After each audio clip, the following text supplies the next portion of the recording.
Covadú les ofrece campo y provincia. Covadú, haciendo nuestro entorno sostenible.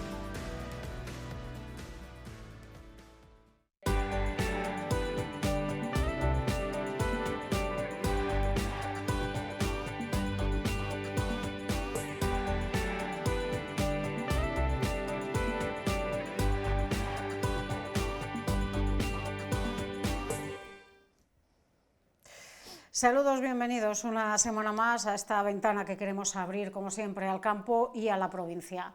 Arrancamos hoy con una protagonista y esperemos que sea protagonista durante mucho tiempo, porque eso quiere decir que hay uno de esos proyectos que tienes en mente que ha salido adelante. Con nosotros está Nazaret Mateos, es agricultura ecológica. Está en Paredes de Nava, está en Palencia, pero los orígenes los tiene aquí en Zamora. Y se da la casualidad de que la última persona que estuvo sentada ahí también fue una agricultura ecológica premiada también por la Unión Europea, que es, seguro que la conoces, que es Nuria Álvarez de Agroberri. Y habéis dado el manotazo en la mesa, pero a base de bien. Enhorabuena, lo primero de todo. Muchas gracias. Sí, somos amigas desde hace muchos años. Casualidades de la vida o no, porque para llegar donde habéis llegado vosotras, que se premia un trabajo tan complicado y tan duro, hay que ponerle sobre todo mucho empeño, porque no es fácil. Bueno, no es fácil porque muchas veces cuando innovas, pues no solo tienes ese trabajo de trabajar e innovar, sino de explicar para que la gente lo entienda. Entonces, pues ha sido un valor añadido, pero también un trabajo añadido. ¿Qué se siente cuando te dicen, mira, eres la mejor agricultura ecológica de Europa? Pues mira, de primeras no me lo creí. O sea, me sonó el teléfono, era de Bruselas y era un hombre que hablaba español. Y yo pensé que era uno de los representantes del sindicato en Bruselas. Pues un poco de cachondeo, ¿no? Y ya después cuando lo vas asentando dices, ostras, qué responsabilidad. Ahora ya no es solo que hayas estado haciendo bien las cosas, sino que toda Europa está mirando lo bien que se están haciendo las cosas en España y eso es una responsabilidad añadida al final. El año pasado otro premio también en innovación agraria. Sí. Os estáis acostumbrando. Estamos mal acostumbrados, la verdad es que sí, pero bueno. Cuéntanos, antes de meternos en la Sierra de la Culebra, que es lo último, ¿cómo nace Entre Setas? Tampoco es un proyecto que tenga tanto recorrido, porque tiene más o menos 4 años. 5, sí. 5, sí. ¿Cómo nace ese proyecto para vosotros? Pues nace porque al ir a la Sierra de la Culebra llevábamos 3 años que no llovía prácticamente nada, no había setas. Yo he sido recolectora toda mi vida, a mí me encantaba salir a la sierra a buscar setas pues con mi familia, era el ratito, ¿no? Pues que pasas en familia y claro, no había setas. Y decía, joder, yo cuando sea grande me voy a montar un invernadero de setas y voy a estar todo el día cogiendo setas. Y era como un proyecto un poco pues cuando me jubile, ¿no? Y lo vas dejando así y trabajaba para formación en una compañía de telecomunicaciones y no me gustaba absolutamente nada estar en la oficina. Entonces pues estaba todo el día diciendo, pues cuando sea grande me voy a montar un invernadero de setas para mí sola. Y como los niños cuando no quieren ir al cole, pues así estaba yo con la oficina. Entonces al final llegó mi marido y me dijo, pues mira, no esperes a que seas grande y te lo montas ya y no mareas más. Y me fui a la oficina, empecé a buscar un poco de legislación, cómo estaban las cosas en España, lo que yo tenía en la cabeza de lo que había aprendido en la sierra y me di cuenta de que lo que yo tenía en la cabeza no era lo que se estaba haciendo. Entonces empezó a rodar todo y de ahí nació Entre Setas. O sea, que te llevaste un poco a tu invernadero el microclima de la Sierra de la Culebra. Sí, de hecho fue súper complicado encontrar la finca porque yo buscaba lo que tenía en la sierra, lo que yo estaba acostumbrada en Villanueva, a salir al monte, a agua. Claro, eso en la Castilla profunda, que es cerealista, es muy complicado de encontrar. Y al final apareció mi finca en Paredes de Nava, que tiene una chopera, que está el río Carrión, que tiene 3 hectáreas, mucha humedad. Y fue pues un cachito de mi alma que se me había perdido y la encontré allí. Además lo tienes todo diseñado de tal forma que tienes setas todo el año Sí. y tienes todo optimizado a tope en cuanto a luz, en cuanto a agua. Sí, somos sostenibles completamente. Energéticamente vamos por placas solares, tenemos captación directa de pozo, tenemos nuestros propios acuíferos dentro de la finca, pero volvemos a lo mismo, también es una responsabilidad. Tú no tienes ese agua no es tuya, ese agua pasa por ahí. Entonces tienes que saber que puedes utilizar ese agua, pero tienes que devolvérsela a los compañeros que por la parte baja están regando. Entonces, pues bueno, está optimizado de tal manera que todo lo que usamos para regar las setas, que es un excedente, vuelva a permear al suelo y se vuelva a pasar al acuífero para que se aproveche.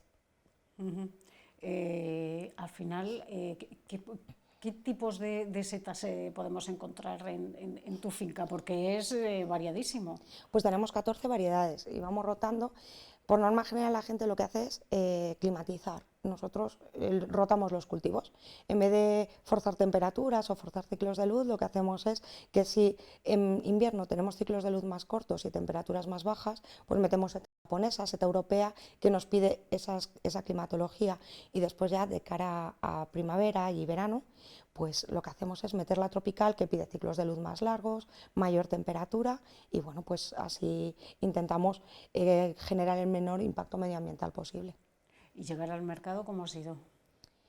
Llegar al mercado ha sido difícil, pero muy gratificante, porque al final ha sido una labor de explicar, y estas setas y las otras setas, y las setas no se cogen inmaduras, no se comen inmaduras, explicarle al consumidor final el porqué del proyecto y las propiedades organolépticas de las setas. Entonces ha sido mucha formación, pero la verdad es que en cuanto entras en la dinámica es muy sencillo, porque la gente lo entiende y lo valora. Entonces al final nuestros consumidores, nuestros clientes llevan con nosotros 5 años. Poquito a poco se van sumando más clientes, pero los que empezaron con nosotros siguen ahí.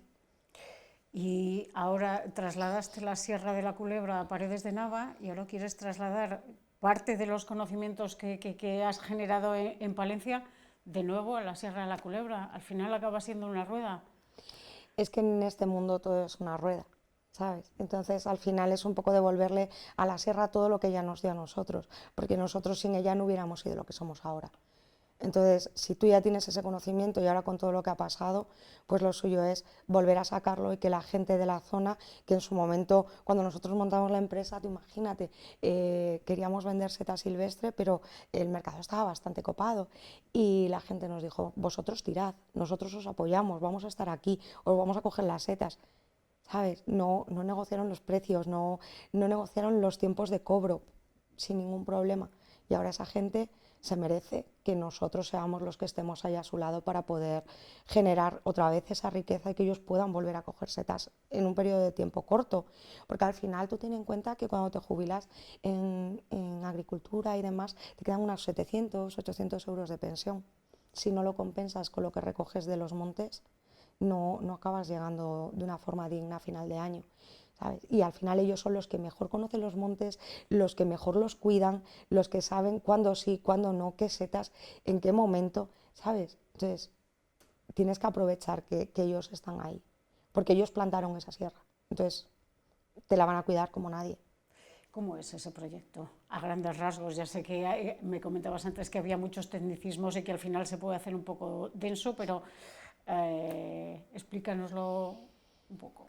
Pues a ver, ese proyecto consiste sobre todo en volver a dejar la sierra como estaba antes del incendio, con su valor patrimonial, tanto forestal como micológico, porque si nosotros reforestamos y ponemos pino, ponemos encina, y no le damos ese valor micológico que tenían antes, es lo que comentábamos, no hay una posibilidad de asentamiento poblacional ni de una vida digna. Entonces nosotros lo que planteamos es que ya que tenemos muchísima materia muerta, por desgracia después de un incendio es lo que más nos queda, pues que aprovechar esa materia muerta con hongos saprófitos que se alimentan de materia muerta, esperando a que, haciendo una implantación de esporas en las raíces de las plantas que se vayan a poner, a la larga también podamos coger hongos micorrízicos como son los boletus que estamos acostumbrados, pero eso nos va a llevar unos años. Entonces, mientras eso pasa, necesitamos que los saprófitos también hagan su labor, nos limpien el monte, nos generen abono para el suelo, nos generen esa riqueza, nos fijen el sustrato para que no se nos vaya con las lluvias, porque la Sierra de la Culebra tiene una edafología muy complicada y es que tenemos roca viva a 20-30 centímetros del suelo. Entonces ahora tenemos la ceniza y prácticamente la tierra está tan calcinada que se ha convertido casi en arena, si no cuidamos ese poquito de tierra que nos queda, cuando empieza a llover, cuando empecemos a sacar la planta, cuando empecemos a hacer movimientos, nos vamos a quedar sin esa tierra, con lo cual luego reforestar va a ser muy complicado. Y si ya vamos reforestando con hongos, los propios hongos van a hacer por debajo de la tierra su alfombra, que nos va a mantener la humedad, que nos va a fijar un poquito más el suelo y que encima nos va a servir de abono y de nutrientes para el agarre de las plantas. También ahora están empezando con la saca de madera, también tenéis proyecto para esos tocones que van a ser muchos los que queden allí. Claro, esos tocones queremos hacer unas inoculaciones con los hongos saprófitos, que son los que se alimentan de la materia muerta, y no solo irnos a una parte comercial, sino también a una parte farmacéutica, en donde esos hongos se están utilizando mucho y se están demandando mucho, y poder darle ese valor adicional a un recurso que antes pues, no se estaba comercializando.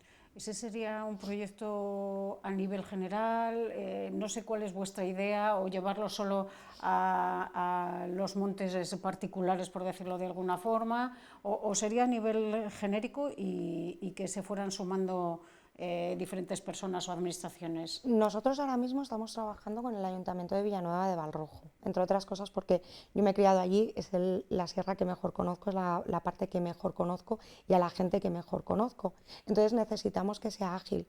Ese conocer a la gente te da la posibilidad de hablar con ellos y que ellos te digan, pues mira, hace 20 años aquí salían estas setas, hace 30 aquí salían estas otras. Entonces tú ya sabes que esos suelos son óptimos para esas setas sin necesidad de estar perdiendo 5 o 6 meses en laboratorios analizando tierras y poder actuar de una forma rápida. Sería extrapolable al resto de la sierra, pero es un I+D. O sea, es un proyecto que a día de hoy no se ha hecho en el mundo, porque nosotros vamos a hacer un trabajo de hongo saprófito con hongo micorrícico en una zona quemada.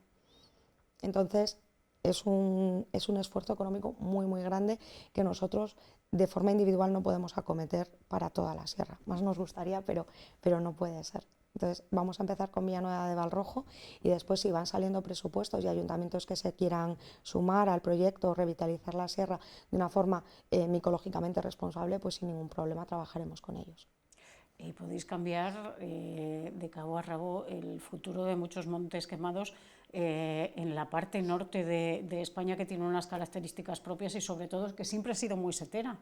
Sí, sí, sí. De hecho es extrapolable a cualquier otro monte de utilidad, porque al final es un poco evaluar qué tipo de setas son endémicas de esos montes, sacar las semillas, los caldos y empezar a trabajar con ellos. Lo que pasa es que, lo que te digo, hay que hacerlo poco a poco porque se necesitan unas tablas de recogidas de datos que actualmente no tenemos porque no se ha hecho. O sea, los tenemos de forma individual. Hemos trabajado con micorrícicos para particulares, hemos trabajado en destoconado micológico, en sobre todo zonas de choperas y demás, y funciona muy bien. Pero ahora vamos a juntarlo todo en un entorno que es patrimonio quemado, entonces es un poquito más complicado. ¿Cómo ha sido la recepción? Entiendo que buena, pero no sé si no se generaban muchas dudas o enseguida la gente se ha volcado con vosotros y han dicho, mira, adelante. Pues las dos cosas. Se han generado muchas dudas y es normal, porque nosotros estamos acostumbrados a verlo en el laboratorio, a trabajar después en las fincas de experimentación, entonces estamos acostumbrados a verlo y a trabajar con ello, pero claro, la gente de a pie no está acostumbrada a ver cómo coloniza un micelio, a ver cómo en una placa Petri empieza a hacerse una capa blanca en 4 o 5 días. Eso tú no lo ves, entonces es normal que genere dudas. Pero sin embargo la gente se ha volcado y todo el mundo ha dicho, oye, pues si necesitas en mis fincas te salen estas setas y estas setas para que las puedas recoger, para que puedas sacar los micelios. Pues en las mías tenemos esta madera por si te puede valer. Pues, y mucha gente diciendo, oye, haced cuadrillas, nos organizamos, os ayudamos, vamos a plantar las setas, vamos a hacer lo que haga falta. Y dices, bueno, pues genial, porque al final es un proyecto de colaboración de un pueblo entero que se vuelca con su sierra. Es devolverle un poco la esperanza porque los ánimos en verano estaban por los suelos, la verdad. Es que fue muy duro. Es que fue muy, muy duro. O sea, ver cómo ardía todo aquello sin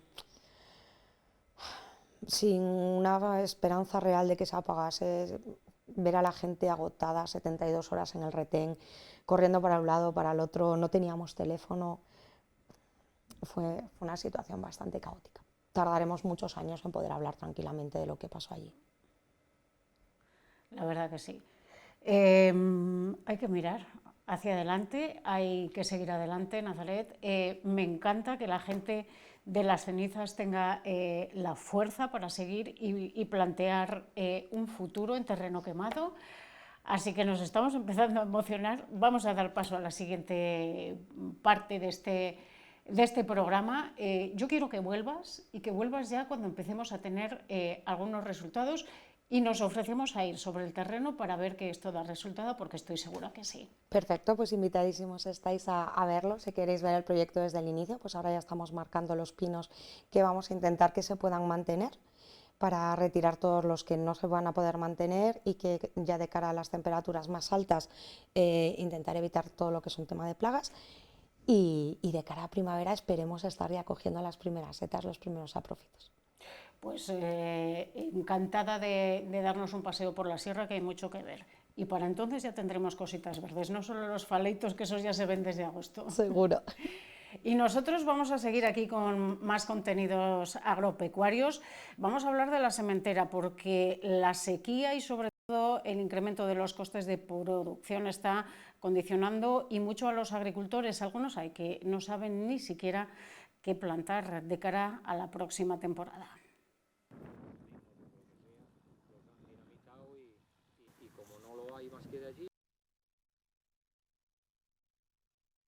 De los 100 litros, que el terreno ahora lo admite perfectamente para que, sobre todo, despejen las hierbas. También por los elevados costes de producción. El abono que utilizabas el año pasado estaba entre 350 euros a 320 euros, una cosa así, pues este año te piden 700 y pico más IVA. Los herbicidas lo mismo, el gasóleo igual, entonces los costes de producción es lo que nos va a matar.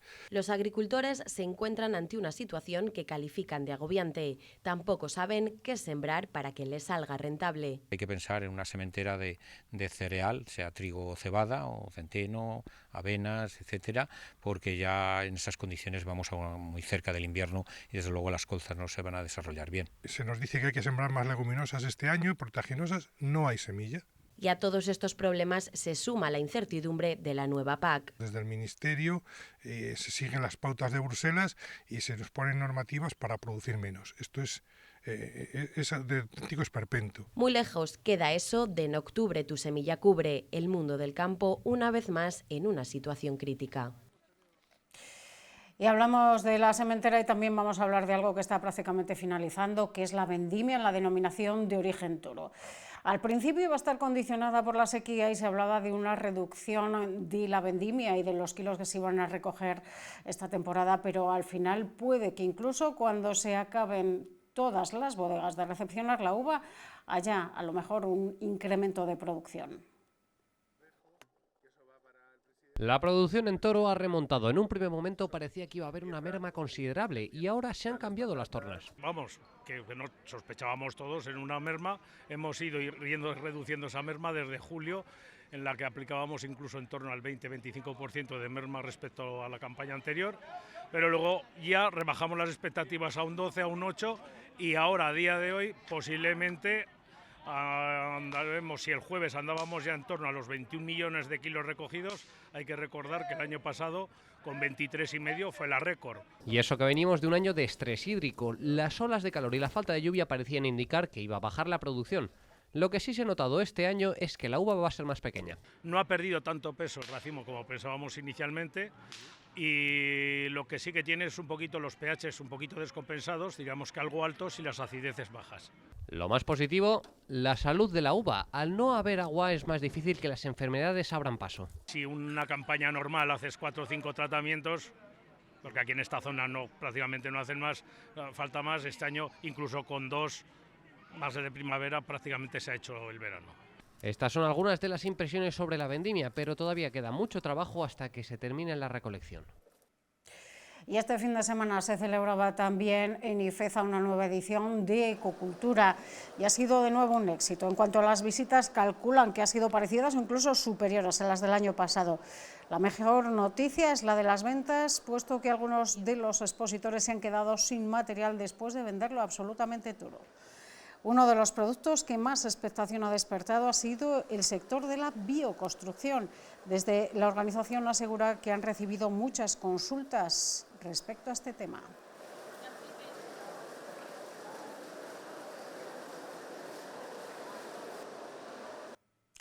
Y volvemos a hablar de terreno quemado, porque en el incendio no solo se quemó la Sierra de la Culebra, también buena parte de la zona del Valle del Tera.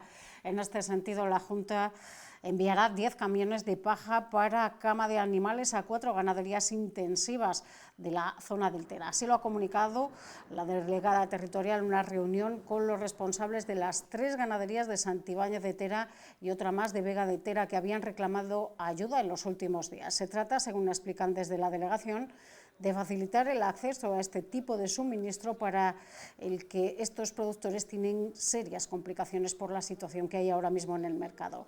El objetivo es darles facilidades para todos los afectados y en este caso no en forma de alimento, que no necesitarían como los de extensivo, pero sí de paja de este tipo que garantiza unas condiciones de salubridad para sus animales.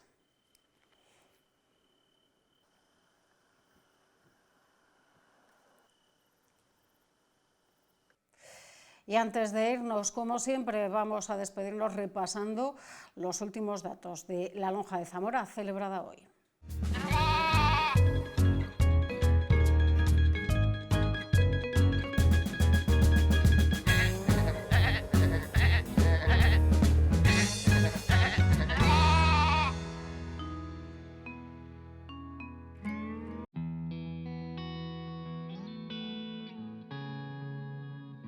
Sin apenas cambios concluye la lonja de Zamora celebrada hoy. En la mesa de porcino de cebo no se registra ninguno. El selecto y el graso se cotizan de nuevo a unos 734 el kilo. El normal se paga a unos 722. El kilo de desvieje se cotiza a 69 céntimos kilo, mientras el ibérico pienso hasta 150 kilos se sigue pagando a 2,42. Tampoco hay cambios en los precios de los lechones, mantienen los mismos de la semana pasada. El lechón gran partida cotiza a 58 euros cabeza y el de recogida de pequeñas partidas se paga a 49 euros unidad. Los tostones se pagan igual que la semana pasada también, a 25 euros los de 6 a 8 kilos y a 34 los tostones sin hierro. La mesa de ovinos sí refleja subidas esta semana. 15 céntimos sube el precio del kilo de los lechazos. A 5,90 se paga ahora el kilo de lechazos de hasta 11 kilos y medio. A 5,65 el de 11 kilos y medio a 13 kilos. Y a 5,45 los de 13 a 15 kilos. No cotizan de nuevo los corderos y las ovejas, tanto las de vida como las emparejadas, mantienen invariables sus cotizaciones.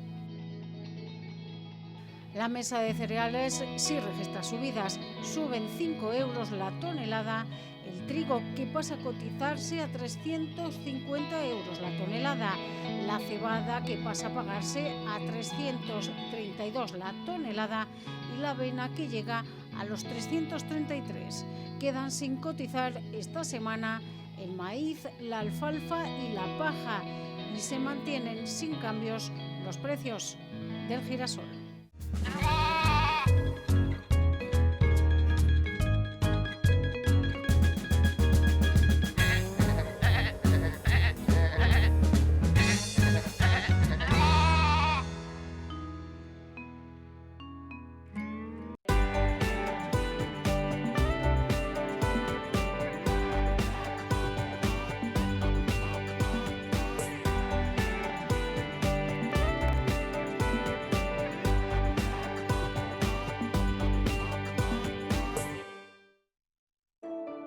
Covadú les ha ofrecido Campo y Provincia. Covadú, haciendo nuestro entorno sostenible.